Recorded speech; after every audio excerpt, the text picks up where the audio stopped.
Welcome to Community Health Matters. I'm your host, Amy Marsalis. On today's show, we'll learn about domestic violence, arthritis, and breast cancer. All of that coming up next on Community Health Matters.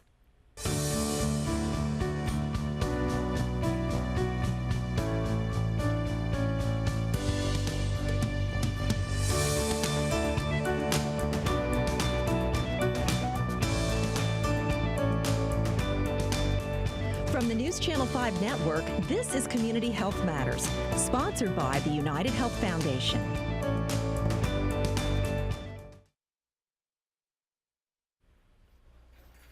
Every 20 minutes in our city, Metro Nashville police get a call about a domestic violence situation. I think that's a rather staggering fact. And our first guest today, Sharon Roberson, is here from the YWCA of Nashville and Middle Tennessee, the president and CEO, to talk about this very sad state of affairs in our country and in our fine city. But this is happening, and it's not always physical abuse, is it, Correct. Sharon? Correct, and the statistic is very startling. However, unfortunately, of all the things that we do wonderfully in the state of Tennessee, we do not do well when it comes to domestic violence. We are fifth in the country at the rate in which men kill women, and that's very unfortunate. We are working hard to change that statistic, but it is, where our state is at this point. What do you attribute that to, Sharon? I mean, we're so progressive in so many other areas. It's very difficult. First of all, you have to look at what is domestic violence. And domestic violence is basically, it's when there is a violence or act of violence between people who are in some sort of relationship.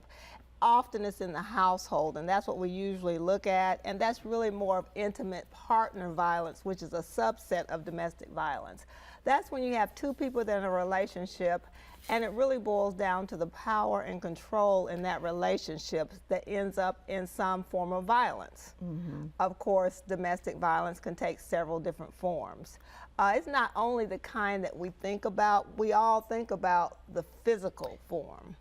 But really the more pervasive forms are the economic and psychological forms of domestic violence, which really have long-ranging effects and really are damaging. So it's not the obvious bruising, the physical marks that are very obvious.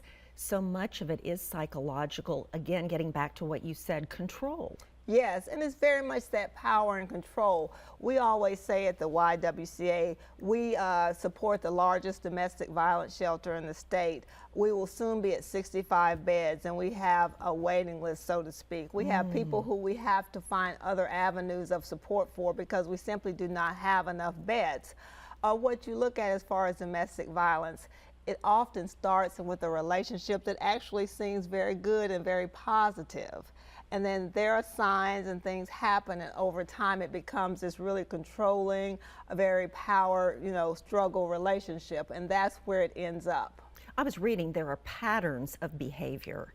Let's talk about what are those patterns. You said, does it usually start on a good note, as you're saying? It doesn't start out where it's obviously bad. Mm-hmm. Well, what happens is over time the relationship shifts. And when you have, let's say, for example, a sign you are isolated from your former family and friends, that's a very negative sign. When your finances are controlled by another person, when the other person makes demeaning remarks about you and you are not as perfect as they say you should be. All of those things are signs that you're in a power and control cycle that is a form of domestic violence. So who is really, who do you see this happening to most often? It really crosses socioeconomic groups, doesn't it? Correct. And ages. Correct. And that would really, if you could say this is the pattern or this is a kind of person, you really can't say that because there are all types of people. There are professional people, there are people who are non-professionals, there are young, old, rich, poor, any type of person. This could happen wherever the power and control dynamic exists. You can have domestic violence. When do you usually get wind of it? How does the YWCA find out about it? Is it from the police department, or is it from hospitals? It really, from a number of sources. Of course, we have a 24-hour, 365-day, 7 days a week hotline in which individuals can call crisis line, and they can call to receive help. But often it starts now with the police force, because the police are answering domestic violence calls constantly. And when they do have a situation that involves that intimate partner violence, let's say spouse or girlfriend, such that the person is in imminent danger of losing their lives, then we have what's called the LAP, or Lethality Assessment Program. And within that program, the police will ask the victim a series of questions to determine whether or not their particular case could potentially be lethal in the future. And the person can make the choice to talk to someone who is trained in how to handle their situation immediately with the police officer's support. And they can need anything from wanting just some counseling to getting a safety plan to actually coming into shelter. Often people stay in those abusive relationships. We hear about that oftentimes. Why is that? There could be a number of reasons, and all of them will make a lot of sense, and we should not be judgmental for people who stay. The reason for that is there could be simple economic reasons. They don't have the ability to really support themselves economically, and they may have to, in their viewpoint, stay in that relationship. Often it's simply because they have children and family relationships, and it's very difficult to uproot your life when children are involved. It could simply be that they care for that person. You said you have 60 beds that are available. 65. 65, but a waiting list. So what do you do in the interim for those people that need the bed? Well, I hate to call it a waiting list, because we do try to find accommodations for anyone that does need shelter, and there are some other resources in the community. They are not plentiful, and it's very difficult, but in a truly lethal situation, we try to make it work. Do you see good outcomes of people where you can intervene and get them in a shelter? Or do you have a good success story or something to share like that? We have many of those, and I think that really is what keeps us working toward this goal of eliminating domestic violence and also supporting the survivors. And as you know, October is Domestic Violence Awareness, and we not only bring awareness to the community of the issue of domestic violence, we also celebrate our survivors. And there are many people that come out on the other side of this and have wonderful lives, and we want everyone to understand that there is a way out of a domestic violence situation. That is a great way to wrap this segment up, but I want to ask you also, for anybody watching, if you know someone, if there's someone in your family, if it's you, but in particular if it's someone you know, what can you do to help somebody? What can you say? What can you do? The most important advice is you are a friend, a mother, a sister first. You are not in the position to judge. You are not in the position of telling them what they need to do. That is something that they need professional guidance on. So the first thing is to educate yourself. Have all the information about the resources in your community, including what the YWCA offers. Once you have that, you can provide them with the information. You can help them to the extent that you can provide them information and be supportive. Non-judgmental support is the most important aspect of what you need to do. Thank you for opening our eyes to this topic and to let us know there is help, Sharon. Well, thank you so much for having me today. Thank you. All right, and we'll be right back with a lot more after this.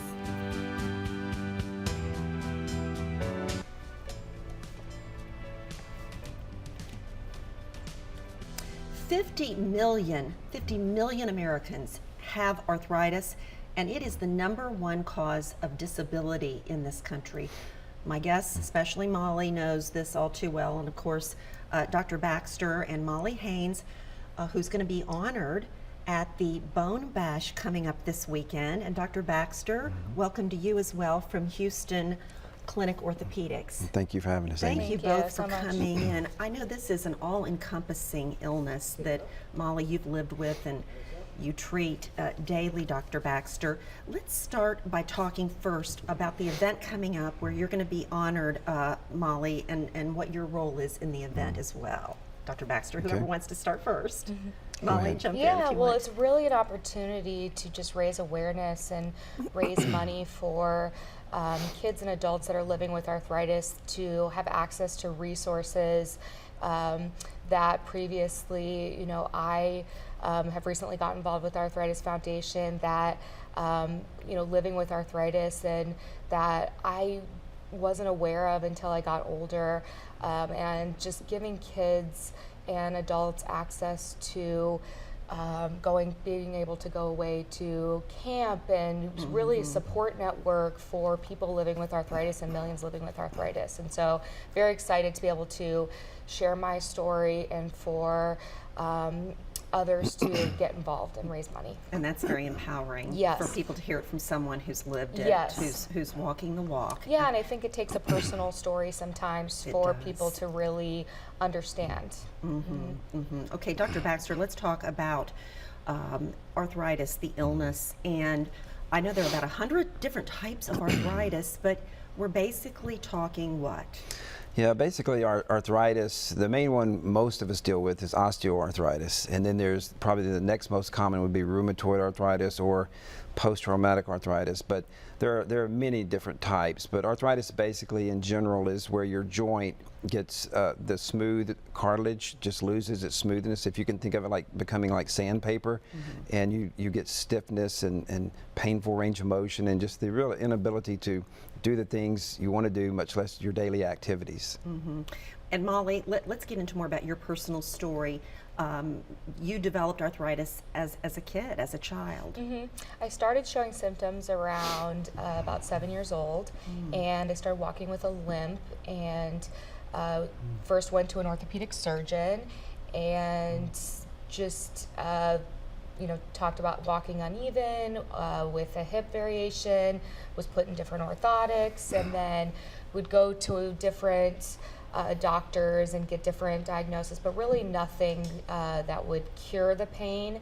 And so it took about 3 years to get to an actual rheumatologist that to give the proper diagnosis. And at that time, rheumatologists were very rare, especially pediatric rheumatologists. And so actually to fly out of state to see a rheumatologist, there was none in the state of Nevada where I lived. And so that just shows you that the specialty is very rare. And so I flew out of state and luckily was given the right treatment. But just to give you an idea of the resources being rare at the time, and so that's why it's very important for me to work for the cause. Do you hear stories like this about people getting diagnosed later, especially with children?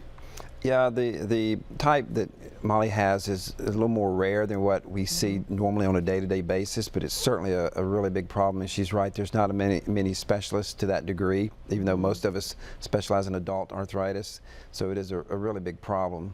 Okay. What do you see most commonly, and let's talk about treatments, diagnosing and treatments. Yeah.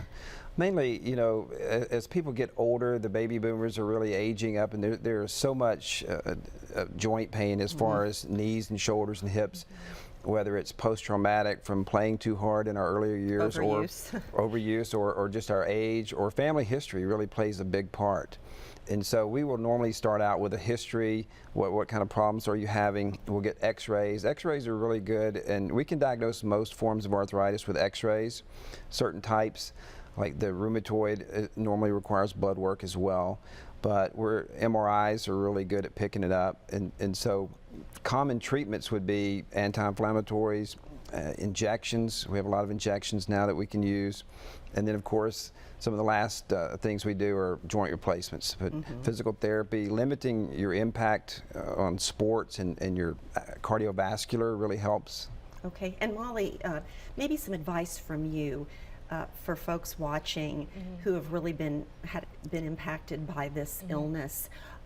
What's really helped you manage it? Yeah, I think the most common misconception is that you need to, lay down and rest, but I think advice is to really keep moving and be active. I mean, I was so adamant as, in high school and college to continue to move, and I was a cheerleader, and being able to, even as an adult, really be active. And even if you can get up and walk around the block, I hope Dr. Baxter would agree, it's really important to be moving your joints and be active.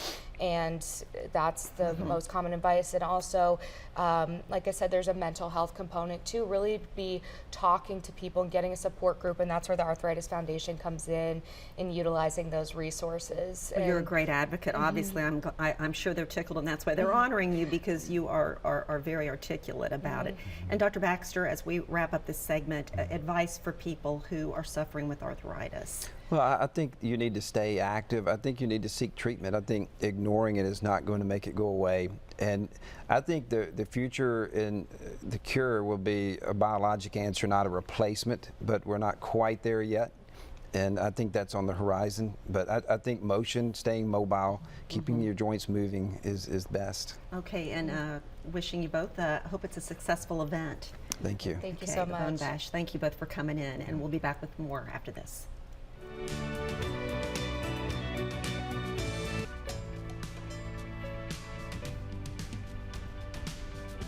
You all have probably heard this number. 1 in 8 women in this country will be diagnosed with breast cancer in her lifetime. It is Breast Cancer Awareness Month, and we always like to focus on this topic. I'm so glad that Dr. Vanthana Abramson could come in and talk about this with us.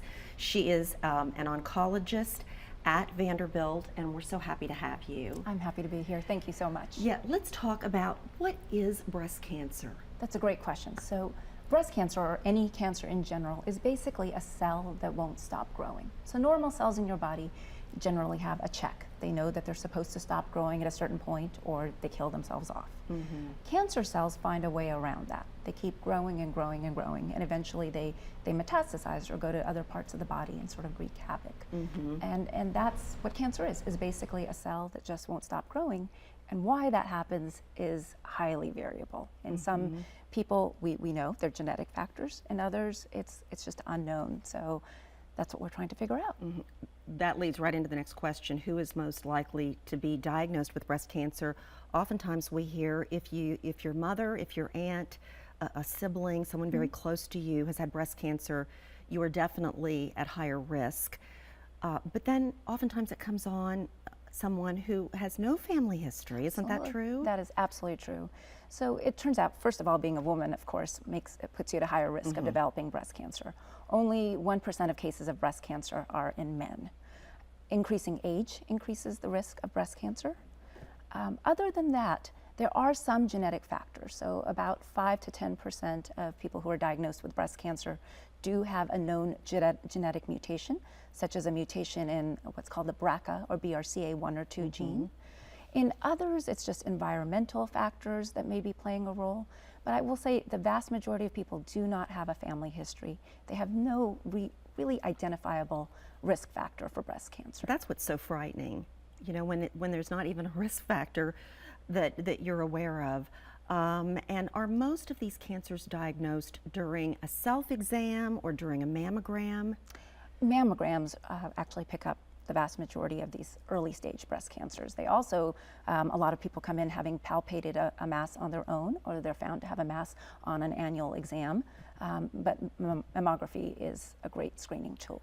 Okay, so we hear healthy living tips all the time: exercise, eat well. Are these really going to have an impact as far as reducing your risk of breast cancer? They really do.